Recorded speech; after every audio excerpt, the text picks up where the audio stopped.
To live in the contemporary West is to live inside a maze of half-finished promises. We inherit philosophies, technologies, and institutions that claim to liberate us, yet they often leave us exhausted, isolated, and complicit in harms we never chose. Even when we want to do good, even when we try, our cultural frameworks tilt us in directions that work against the flourishing of life. We live inside invisible scaffolds, mental models that shape what we notice, how we judge, and what we believe we can do. They are not neutral. Enlightenment rationalism, capitalism, Western Christianity, individualism, and even modern psychology are all frameworks we've absorbed, maps that guide, constrain, and sometimes blind us. Their collision is not where truth automatically emerges, but where our work must begin, to see how these maps overlap, clash, and distort reality, and how they shape both our morality and our imagination of what it means to live well. Consider individualism, born of Enlightenment philosophy, Protestant theology, and market economics. It tells us the self is the primary unit of meaning, responsibility, and power. It narrows freedom to self-reliance, convincing us that change begins and ends with personal choices. But this blinds us to the fact that survival has always been collective, that interdependence is the condition of human life. Or capitalism, rooted in the violent enclosures of land and labor, designed to extract wealth for the few at the expense of the many. It assures us that value is best measured in markets, that growth equals success, and that accumulation equals security. Yet the results are plain: staggering inequality, fragile supply chains, and ecological collapse.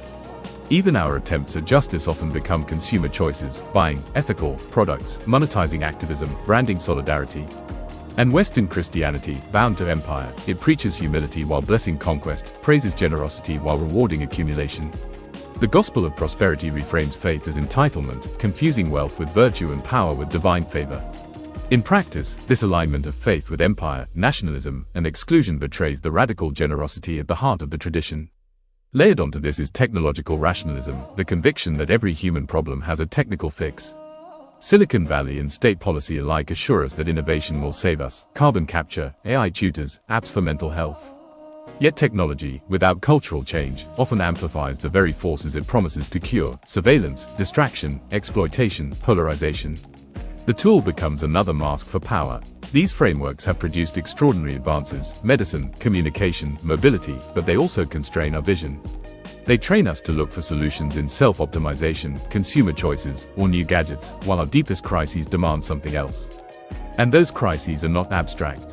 Ecological collapse threatens the stability of every society. Inequality corrodes democracy and trust. Loneliness and mental distress rise even as our devices multiply. War and militarization persist, fueled by the same extractive systems that underwrite our conveniences. All are entangled, reinforcing one another. This is why our efforts, however sincere, charity drives, wellness routines, political campaigns, so often feel fragile or partial. The frameworks we inherit are too narrow. They encourage us to seek individual solutions for collective problems, or to imagine fixes that leave underlying systems intact. The way forward is not another ladder to climb, not another self-help routine, not another innovation to purchase. It begins with a shift in the basic question we ask. Instead of, how do I secure myself? The question must become, how do we secure one another? The solution, though difficult, is simple: collective care. Not as charity, but as a framework for survival. To share rather than hoard.